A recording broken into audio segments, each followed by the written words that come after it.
السلام علیکم ورحمۃ اللہ وبرکاتہ۔ سورہ بقرہ حصہ نمبر 113۔ سورہ بقرہ حصہ نمبر 113، آیت نمبر 113، آیت نمبر 113، رکوع نمبر 14، رکوع نمبر 14، مفسرین کے اقوال، مفسرین کے اقوال۔ ناظرین، سامعین، پیارے نبی حضرت محمد مصطفیٰ صلی اللہ علیہ وسلم کے پیارے امتیوں، اللہ تعالیٰ ہمیں کہنے سننے سے زیادہ عمل کرنے کی توفیق عطا فرمائے اور بغیر حساب کتاب کی جنت میں داخل فرمائے۔ پچھلے حصہ نمبر 112 میں ہماری بات چل رہی تھی کہ دل میں خلوص ہوگا تو لیکن عمل سنت کے مطابق نہیں ہوگا، اللہ کے حکموں کے مطابق نہیں ہوگا، نبی اکرم صلی اللہ علیہ وسلم کے حکموں کے مطابق نہیں ہوگا تو اللہ تعالیٰ اسے قبول نہیں فرمائیں گے، جس کے تعلق سے اللہ تعالیٰ نے کہا کہ ہم ایسے عملوں کو مردود کر دیتے ہیں۔ تو اس کے تعلق سے ہم نے پڑھا کہ اگر دل اخلاص تو ہے لیکن اس عمل کو سنت کے مطابق ہمیں کرنا بھی ہے۔ اور ہمارا آج کا جو موضوع ہے یہ رکوع نمبر 14 اور آیت نمبر 113 ہے، جس کے تعلق سے ہم پہلے آیت کو پڑھیں گے، پھر اس کے تعلق سے مفسرین کے اقوال جو ہے ان کو پڑھا جائے گا۔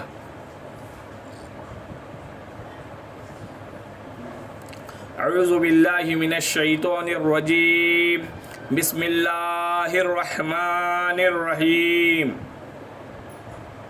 وقالت اليهود ليست النصارى على شيء وقالت النصارى ليست اليهود على شيء وهم يتلون الكتاب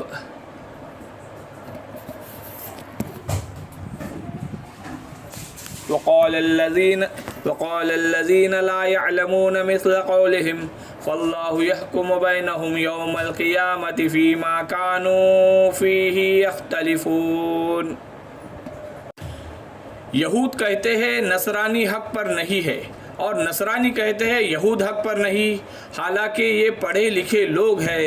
اسی طرح ان ہی جیسی بات بے علم بھی کہتے ہیں۔ قیامت کے دن اللہ تعالیٰ ان کے اس اختلاف کا فیصلہ ان میں کر دے گا۔ یہ مفسرین کے اقوال، مفسرین کے اقوال۔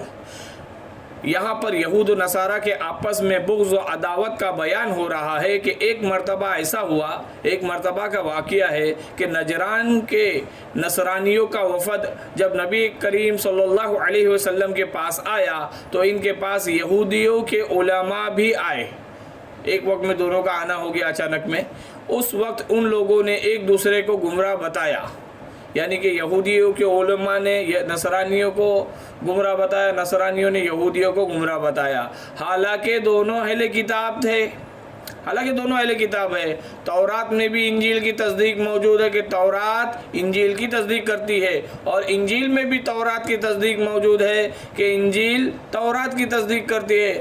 پھر ان کا قول کس قدر لغو ہے کہ اگلے یہود و نصارہ دین حق پر قائم تھے، لیکن پھر بدعتوں اور فتنہ پروازیوں کی وجہ سے دین ان سے چھن گیا۔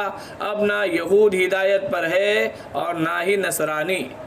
پھر فرمایا آگے کہ اللہ نے فرمایا کہ اختلاف کا فیصلہ ان کے درمیان قیامت میں خود اللہ تعالیٰ کریں گے، جس دن کوئی ظلم و زور نہیں ہوگا۔ سورہ حج میں ارشاد ہے، مومنوں، یہودیوں، صابیوں اور نصرانیوں اور مجوسیوں اور مشرکوں میں قیامت کے دن اللہ فیصلہ فرمائے گا اور اللہ تعالیٰ ہر چیز پر گواہ اور موجود ہے۔ ایک اور جگہ ارشاد ہے کہ ہمارا رب ہمیں جمع کرے گا، پھر حق کے ساتھ فیصلہ کرے گا، وہ باخبر فیصلے کرنے والا ہے۔ جب بات مسلمانوں کی ہوتی تو یہود و نصارہ کہتے کہ صرف یہودی اور نصرانی ہی جنت میں جائیں گے، یعنی کہ مسلمانوں کو ہٹانا تھا۔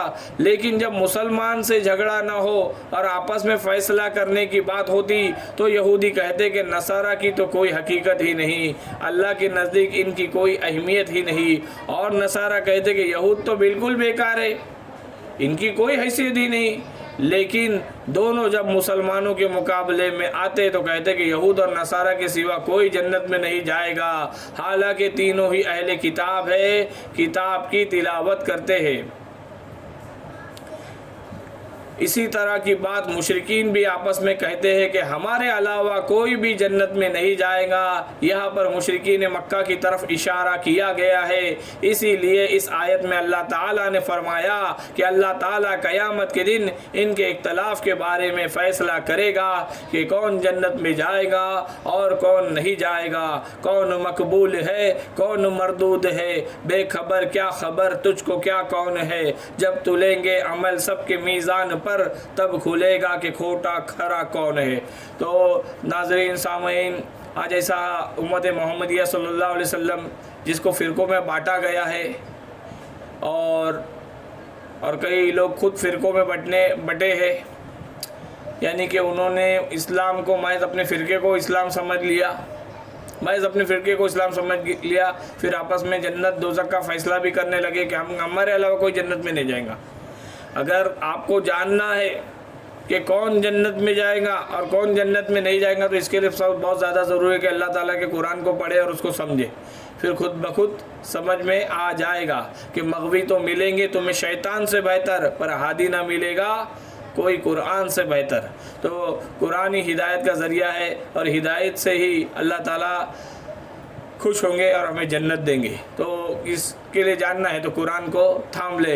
اے اللہ کے ماننے والے پیارے نبی حضرت محمد مصطفیٰ صلی اللہ علیہ وسلم کے پیارے امتی، او پیارے مسلمان، تو پڑھ قرآن، تیرا رب کرے گا تیرا اکرام، تیرا رب تجھے سوار دے گا، تیرے ظاہر و باطن کو نکھار دے گا۔ اللہ تعالیٰ ہمیں غلط فہمیوں سے نکالے، اندیشوں سے نکالے، گمراہیوں سے نکالے، اور بغیر حساب کتاب کے نقد جنت میں داخل فرمائے۔ ہم پر اپنا خصوصی رحم فرمائے، اپنی رحمت خصوصی میں ہمیں جگہ عطا فرمائے، نبی اکرم صلی اللہ علیہ وسلم کے ہاتھوں جام کوثر پینا نصیب فرمائے، آخرت کی خوفناک منزلوں کو خوبصورت منزل بنا دے۔ آمین۔ وآخر دعوانا الحمد للہ رب العالمین۔ السلام علیکم ورحمۃ اللہ وبرکاتہ۔